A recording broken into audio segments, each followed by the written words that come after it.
Die Schweiz ist stolz auf ihr Wasser. 900 La Suisse est fière de ses eaux.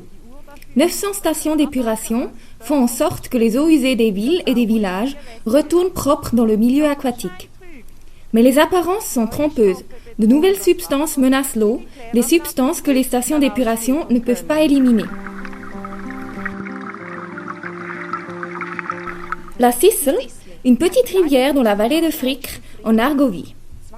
Martha Reyes et Nicole Muntz, deux scientifiques de l'EAWAG, l'Institut de recherche de l'eau, font régulièrement des prélèvements ici. Dans la glacière se trouvent les bouteilles qui vont partir dans la soirée pour des analyses au laboratoire de Dübendorf.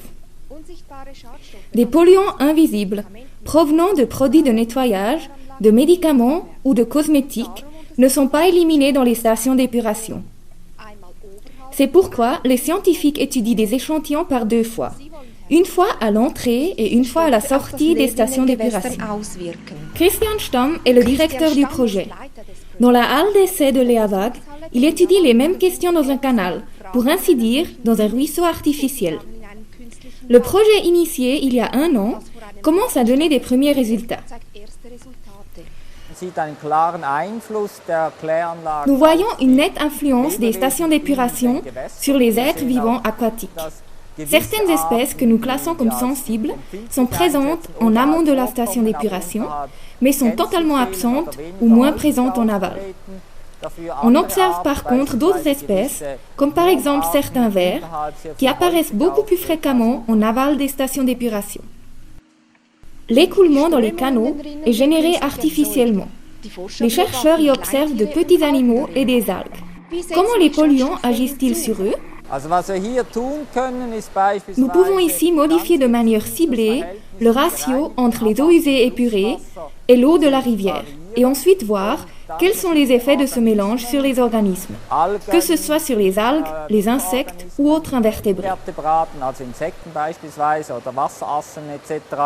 Diesem Wasser auszusetzen und schauen, wie sich eben diese Mischung dann auf die Organismen auswirkt.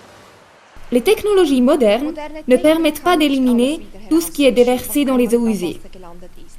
Cela est manifeste dans la station d'épuration de Dübendorf. C'est pourquoi la Confédération et les cantons veulent investir plus d'1 milliard de francs au cours des 20 prochaines années. 100 stations d'épuration doivent être modernisées avec une étape de purification supplémentaire. Le bassin sera déjà remis en eau après quelques semaines. Les eaux usées retraitées de plus de 100 000 personnes y circuleront, jusqu'à 50 millions de litres par jour.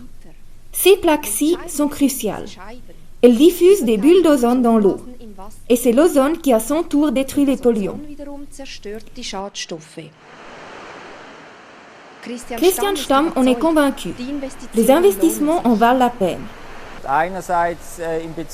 D'une part, pour la qualité de l'eau potable que nous voulons mettre à disposition à l'avenir. L'eau fluviale joue ici un rôle important. D'autre part, pour l'écologie aquatique. Nous parviendrons dans tous les cas à une amélioration.